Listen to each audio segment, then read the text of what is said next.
ಕರ್ನಾಟಕ ರಾಜ್ಯ ಮಹಾನಗರ ಪಾಲಿಕೆ ನೌಕರರ ಸಂಘಗಳ ಪರಿಷತ್ತು ಮತ್ತು ಬೃಹತ್ ಬೆಂಗಳೂರು ಮಹಾನಗರ ಪಾಲಿಕೆ ಅಧಿಕಾರಿ ಮತ್ತು ನೌಕರರ ಕ್ಷೇಮಾಭಿವೃದ್ಧಿ ಸಂಘ ಏಕಕಾಲದಲ್ಲಿ ವಿವಿಧ ಬೇಡಿಕೆಗಳನ್ನ ಈಡೇರಿಸಲು ಆಗ್ರಹಿಸಿ ಹಲವಾರು ವರ್ಷಗಳಿಂದ ಹಲವಾರು ಮನವಿ ಪತ್ರಗಳನ್ನು ಕೊಟ್ಟಿದ್ದರೂ ಸಹ ಇದುವರೆಗೂ ಯಾವುದೇ ರೀತಿ ನಮಗೆ ಸಕಾರಾತ್ಮಕವಾಗಿ ಸ್ಪಂದಿಸದೇ ಇದ್ದರಿಂದ ಮತ್ತು ನಾವು ಮನವಿಗಳು ಕೊಟ್ಟರು ಮಧ್ಯ ಯಾರೂ ಪ್ರವೇಶ ಮಾಡಿರಲಿಲ್ಲ. ಇವತ್ತು ನಾವು ಪ್ರತಿಭಟನೆ ಮಾಡಿ ನಾವು ಹೋರಾಟ ಮಾಡ್ಕೊಳ್ಳೋದಕ್ಕೆ ಇದಕ್ಕೆ ನೇರ ಸರ್ಕಾರನೇ ಹೊಣೆ ಅಂತ ಈ ಸಂದರ್ಭದಲ್ಲಿ ಹೇಳೋಕ್ಕೆ ಇಚ್ಛೆ ಪಡ್ತೀವಿ.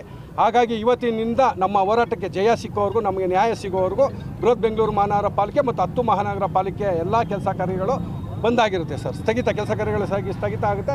ಈಗಾಗಲೇ ಹಲವಾರು ಮಹಾನಗರ ಪಾಲಿಕೆಗಳಿಂದ 10 ಮಹಾನಗರ ಪಾಲಿಕೆಯಿಂದ ಬರ್ತಾ ಇದ್ದಾರೆ. ಇನ್ನೊಂದು ಅರ್ಧ ಗಂಟೆಯಲ್ಲಿ ಸಂಪೂರ್ಣವಾಗಿ ಏನು ಇದೊಂದು ಫ್ರೀಡಮ್ ಪಾರ್ಕ್ ಇದೆ, ಎಲ್ಲ ನೌಕರು ಅಧಿಕಾರಿ ನೌಕರು ಭಾಗವಹಿಸ್ತಾರೆ. ಎಲ್ಲಿವರೆಗೂ ಈ ಒಂದು ಮುಷ್ಕರ ನಡೆಯುತ್ತೆ ಮತ್ತು ಎಷ್ಟು ಪಾಲಿಕೆಗಳಿಂದ ಎಷ್ಟು ಸಾವಿರ ಜನ ಮತ್ತು ಬೆಂಗಳೂರು ಪಾಲಿಕೆಯಿಂದ ಎಷ್ಟು ಸಾವಿರ ಜನ ಪ್ರತಿಭಟನೆ? ಸರ್, ಬೆಂಗಳೂರು ಮಹಾನಗರ ಪಾಲಿಕೆಯಿಂದ 4-5 ಸಾವಿರ ಜನ ಬರ್ತಾರೆ ಸರ್. ಕರ್ನಾಟಕ ರಾಜ್ಯ ಮಹಾನಗರ ಪಾಲಿಕೆಗಳ ವ್ಯಾಪ್ತಿಯಲ್ಲಿ ಏನು ಆಯುಕ್ತರ ಕಚೇರಿ ಇದೆ, ಆಯುಕ್ತರ ಕಚೇರಿಗಳಲ್ಲಿ ಎಲ್ಲ ಅಧಿಕಾರಿ ನೌಕರು ಅಲ್ಲಲ್ಲೇ ಮಾಡ್ತಾರೆ. ಮೇಲಾಗಿ ಒಂದೊಂದು ಮಹಾನಗರ ಪಾಲಿಕೆಯಿಂದ 5 ಬಸ್ಸು 10 ಬಸ್ ಆ ಥರ ಬಂದಿದ್ದಾರೆ.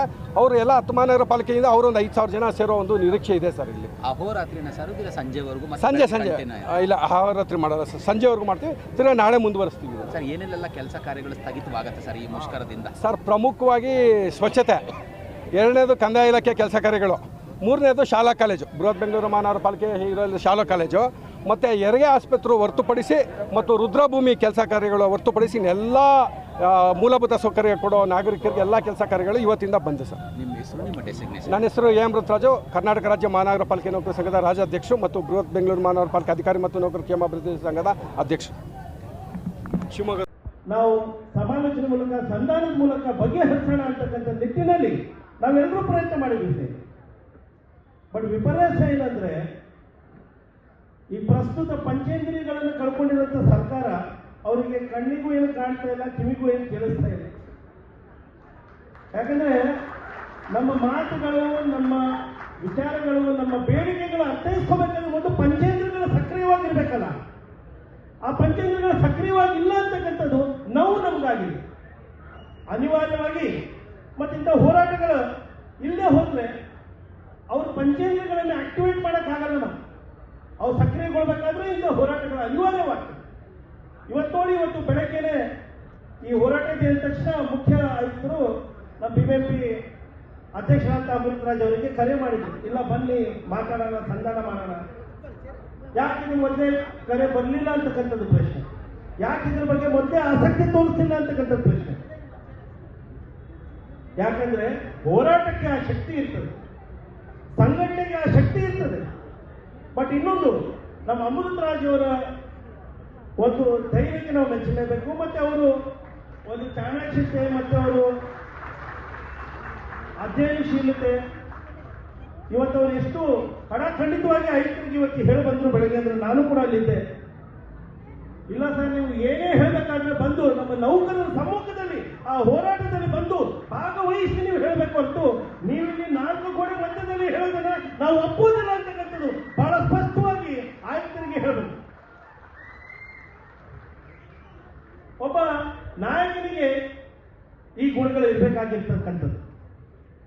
4 ಗೋಡೆ ಮಧ್ಯದಲ್ಲಿ ಚರ್ಚೆ ಮಾಡಿ ಮುಗಿಸುವಂಥದ್ದಲ್ಲ. ನೌಕರು ಈಗಾಗಲೇ ಎಲ್ಲ ಧೂಮಕ್ಕಾಗಿದೆ, ಬೆಂಗಳೂರು ಬಂದಾಗಿದೆ. ಇಷ್ಟು ಸಂಖ್ಯೆಯಲ್ಲಿ ನೌಕರು ಸೇರಿದ್ದಾರೆ, ಇನ್ನೂ ಸಾಕಷ್ಟು ನೌಕರು ಸೇರಿದ್ದಾರೆ, ಬರಲಿದ್ದಾರೆ. ಇಲ್ಲಿ ಅಲ್ಲೇ ಬನ್ನಿ ಸರ್, ಅಲ್ಲಿ ಬಂದ್ಬಿಟ್ಟು ನಿಮ್ಮ ವಿಚಾರಗಳೇನಿದೆ ಅಥವಾ ನಮ್ಮ ಯಾವ ಬೇಡಿಕೆಗಳನ್ನ ನೀವು ಯಾವ ರೀತಿಯಲ್ಲಿ ಸ್ಪಂದಿಸ್ತೀರ ಅಂತಕ್ಕಂಥದ್ದು ಅಲ್ಲೇ ಬಂದು ಹೇಳಿ ಅಂತಕ್ಕಂಥದ್ದು ಹೇಳಿಬಿಟ್ಟು ಅಲ್ಲಿ ಎದ್ದು ಬಂದದ್ದು. ಸ್ನೇಹಿತರೆ, ಈ ಹಿಂದೆ ಈ ಎಲ್ಲಾ ಮಹಾನಗರ ಪಾಲಿಕೆಗಳ ಬೇಡಿಕೆಗಳು ಚೆನ್ನಾಗಿ ನಾನು ಕೂಡ ಬಲ್ಲವನಾಗಿದ್ದೀನಿ. ಆ ಚರ್ಚೆಯಲ್ಲಿ ಕೂಡ ನಾನು ಕೂಡ ಹಿರಿಯ ಅಧಿಕಾರಿಗಳೊಂದಿಗೆ ನಿಮ್ಮೆಲ್ಲ ನಾಯಕರುಗಳ ಜೊತೆ ನಾವು ಕೂಡ ಹೋಗಿ ಹಾಜರಾಗಿದ್ವಿ. ನಮ್ಮ ರಾಜ್ಯಾಧ್ಯಕ್ಷರಾದಂತಹ ಶ್ರೀಯುತ CS ಷಡಾಕ್ಷರಿ ಅವರು ಕೂಡ ಆ ಸಭೆಗೆ ಬಂದಿದ್ರು.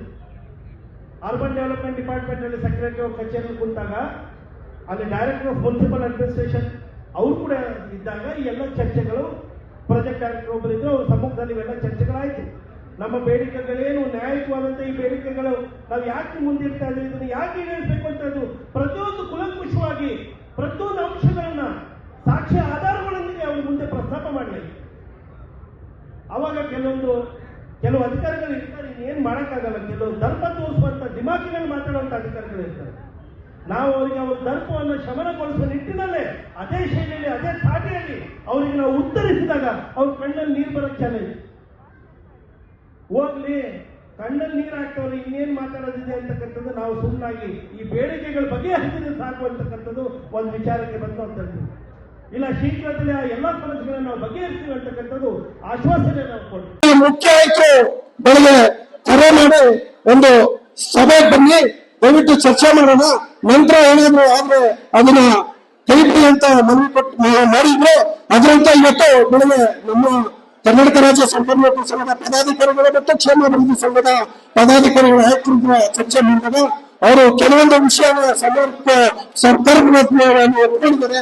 ಹಾಗಾಗಿ ಸರ್, ನಾವು ಇನ್ನು ನಮ್ಗೆ ಅಮಾನತು ಮಾಡಿರೋದು ಮತ್ತು ಏನು ಬೃಹತ್ ಬೆಂಗಳೂರು ಮಹಾನಗರ ಪಾಲಿಕೆ, ಬೃಹತ್ ಬೆಂಗಳೂರು ಮಹಾನಗರ ಪಾಲಿಕೆ ಮತ್ತು ಬೃಹತ್ ಬೆಂಗಳೂರು ಆದ್ರೂ ಸಹ ಕೇವಲ 3200 ಅಧಿಕಾರಿ ನೌಕರರು ಮಾತ್ರ ಇರೋದ್ರಿಂದ ನಮ್ಮ ಕಂದಾಯ ಇಲಾಖೆ ಅಧಿಕಾರಿಗಳಿಗೆ ಬಹಳ ಒತ್ತಡದ ಕೆಲಸ ಆಗ್ತದೆ.